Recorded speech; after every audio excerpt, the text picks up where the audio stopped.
Well, looking at me, I'm wearing a pullover, which means it's winter time, kind of cold.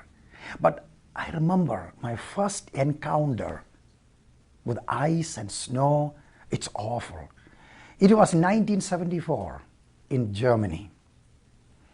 And during those weeks there, I remember my first conversation with my father-in-law about cars, houses, and all kind of material things. Of course, Mr. Helmut Reichert, that's the name of my father-in-law. He traveled all over the world setting up factories for a mega company in Germany. Of course, he lived in America quite a lot. And he said to me, son, I want to give you a piece of advice. I said, Father, tell me. He said, you're going to study in America, but keep this in mind. Americans like huge houses, but also the biggest cars they can find. It's kind of a status symbol. Then he said, remember, son, a car is something you use to transport your little body from one place to the next place. It is not a house that you live in. Don't waste a lot of money on buying cars to impress people.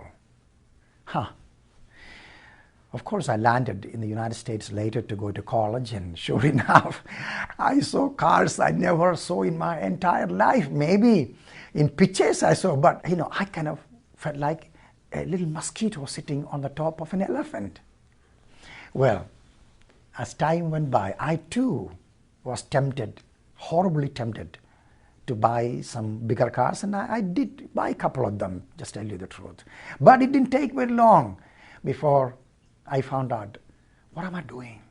This is not important. You see, I began to read and understand more and more of the reality of a world. Like half of the world will go to bed with empty stomach and naked bodies. Millions of children roaming in the streets without any food or care or no one to love them. And I looked at my life and I realized, yeah, my father-in-law's advice, it's a good advice.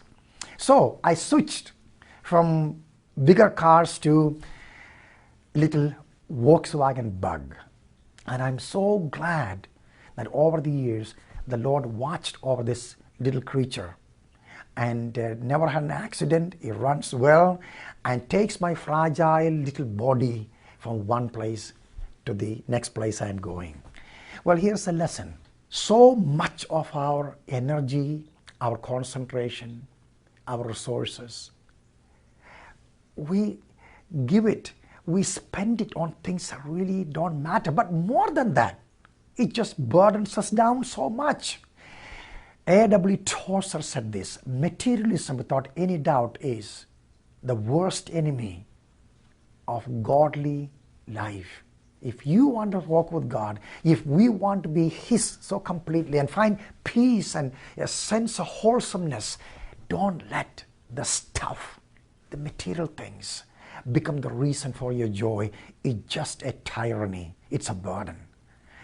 My little bug, I'm happy with it.